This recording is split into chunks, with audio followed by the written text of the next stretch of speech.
প্রিয় দর্শক, আপনারা দেখতে পাচ্ছেন যে গতকাল রাতের বৃষ্টিতে আমাদের বাড়ির চার কিনারে যত গাছগাছালি ছিল সব গাছগাছালি পড়ে গেছে। আর পানি তো বলারই বাহুল্য, এত পানি হয়েছে যে আমরা ঘর থেকেও বের হইতে পারতেছি না। এই দেখতে পাচ্ছেন আপনারা এখানে বাঁশ জারের সব বাঁশ পড়ে গেছে, আমাদের রান্নাঘরটা অতি ভেঙে গেছে এবং আমরা এখন ঘর থেকে বের হইতে হইলো নৌকা নিয়ে বের হতে হয়। আমরা এমন একটা পরিস্থিতিতে আছি, আমাদের আশপাশের অনেকগুলো ঘর ডুবে গেছে, আমাদের ঘর প্রায় ডুবে যাওয়ার মতো অবস্থা। এই যে দেখতেছেন বাঁশের পাতা ছাতা যা আছে সব দিয়ে ভরে গেছে। এখন আমার বড় ভাই নৌকা আনছে, নৌকা দিয়ে আমরা যেখানে সেখানে বের হইতে হয়, এছাড়া যাওয়াই অসম্ভব। তো আমরা কি বলবো, দেখেন যত কাপড় চোপড় লাড়া হয়েছিল সব উড়ে নিয়ে গেছে গা। এই যে পচা পানি, মানে কি বলবো, সব ড্রেনের পানি এগুলো মানে আমাদের বাড়ির দিকে আসতেছে।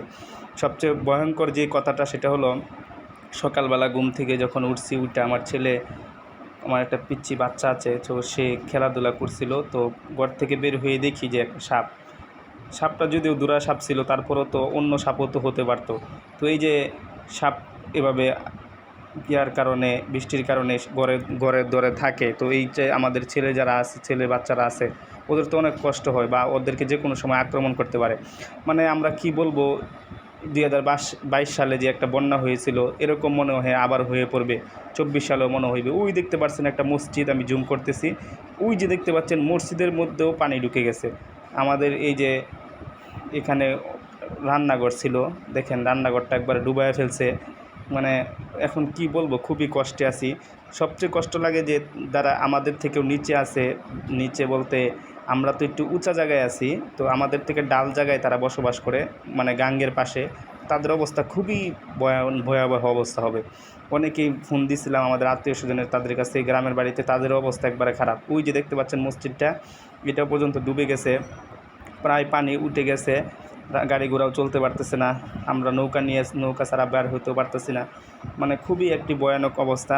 আমরা কি বলবো, আপনারা যারা উত্তর পশ্চিমবঙ্গের মানুষ আছেন তারা আসলে খুবই শান্তিতে আছেন। আপনাদের এখানে যতই বৃষ্টি হোক পানি আসে না, কিন্তু আমাদের এখানে একটু ফুটা পড়লেও এই সিজনে পানি চলে আসে। আর কি বলবো, সাপের কথা তো বললাম, এই সাপ রান্নাঘরেও পাওয়া গেছে 2টা, আবার ঘরের দরজার সামনে, রাত্রে ঘুমাইতে পারি না ঠিকভাবে, খুব ভয়াবহ অবস্থা।